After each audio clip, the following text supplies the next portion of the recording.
छठ पर्व की बात करें तो यूपी और बिहार में इसे बहुत जश्न के साथ मनाया जाता है। अब इसकी धमाक पूरे विश्व में ग्लोबल लीड के तौर पर पहुंच चुकी है।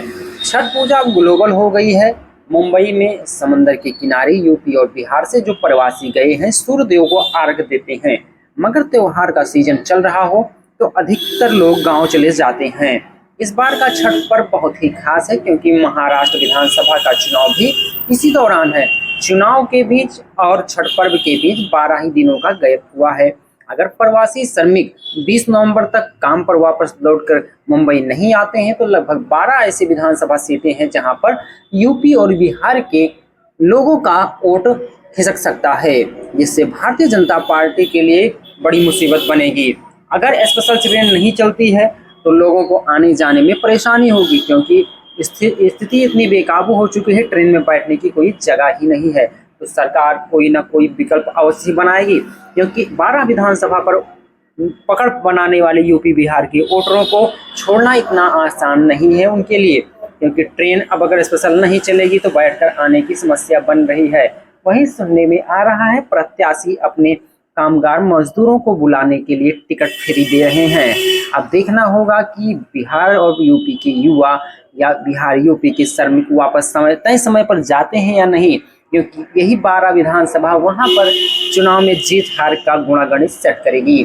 छठ पर्व पर से चलने वाली यूपी बिहार जाने वाली पूरी ट्रेनें भरी पड़ी हैं। मुंबई और महाराष्ट्र के अन्य जिलों से चलने वाली भी ट्रेनें फुल हैं।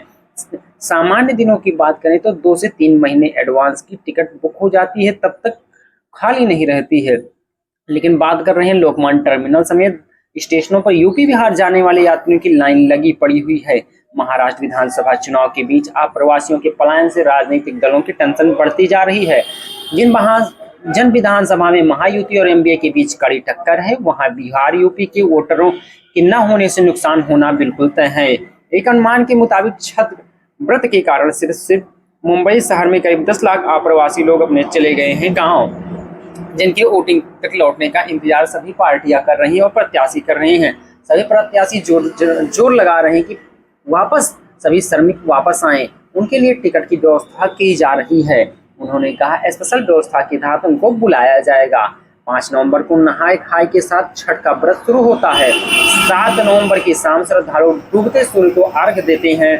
8 नवंबर को उगते सूर्य को अर्घ देने के साथ ही छठ का व्रत पारण होगा।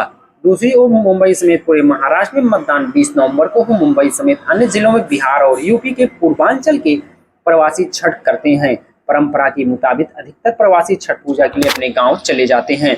आंकड़ा बताता है मुंबई की आबादी 1.84 करोड़ आंकी जाती है, जिनमें 35 लाख लोग उत्तर भारत के हैं। उनमें यूपी के प्रवासियों की तादाद करीब 20 लाख और बिहार के लोगों की करीब 3 लाख हैं।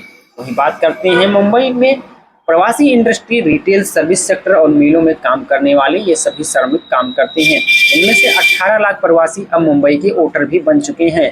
प्रवासी सांता क्रूज, कालीना, कुर्ला, दहिसरा, चारको, कंदाबिली, बोरेवली, मागाठड़े, वारसोवा, गोरेगांव, डिंडोसी, जोगेश्वरीपुर और अंधेरी ईस्ट समेत कई सीटों पर इनका बहुत बड़ा प्रभाव है।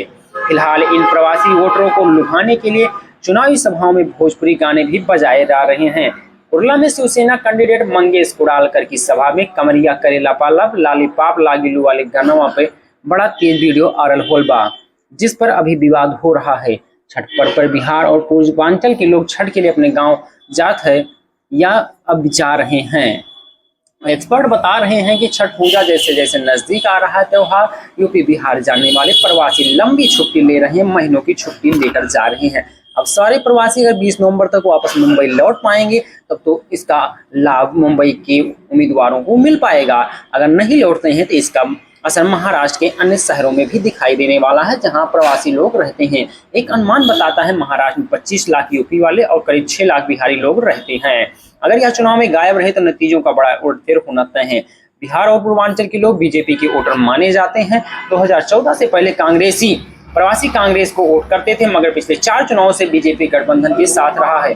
फिलहाल बीजेपी ने मुंबई में बचे हुए प्रवासियों के प्रचार के लिए यूपी बिहार के विधायकों की ड्यूटी लगा दी है। भारतीय जनता पार्टी का कैडर और कार्यकर्ता इतना मजबूत है कि वो अपने सभी वोटरों को अपने पाले में जरूर करेंगे। यूपी और बिहार के विधायकों को ड्यूटी सौंपी गई है कि जो भी वहां के प्रवासी श्रमिक आए हैं उनको बस के माध्यम से, रेल टिकट के माध्यम से या किसी स्पेशल ट्रेन के माध्यम से या फ्लाइट के माध्यम से वापस भेजा जाए, जिससे भारतीय जनता पार्टी को कोई नुकसान ना होने पाए।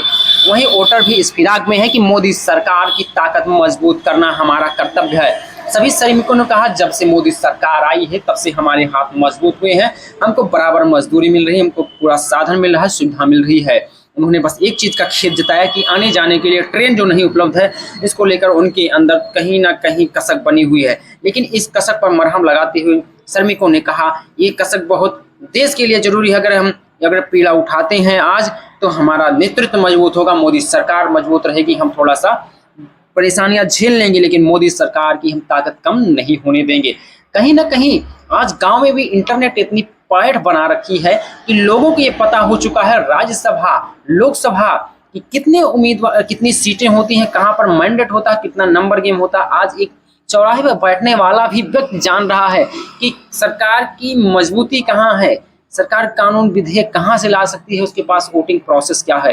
तो इन सब चीजों को आज यूपी और बिहार के लोग बाखूबी समझ रहे हैं। यूपी और बिहार के लोग पढ़ने लिखने में भी आगे निकल रहे हैं। तो जल्द ही उम्मीद की जाती है कि ऐसी कोई व्यवस्था होगी यूपी बिहार के लोगों के लिए कि उनको बाहर जाकर के काम ना करना पड़े। तो अगर वीडियो आप सभी को पसंद आया हो तो चैनल को लाइक, सब्सक्राइब, शेयर करिएगा और कमेंट बॉक्स में अपनी राय जरूर लिखें कि महाराष्ट्र में क्या प्रवासी श्रमिक का पलायन वहां की विधानसभा सीटों पर असर डालेगा या नहीं। अपनी राय जरूर लिखें कमेंट बॉक्स में।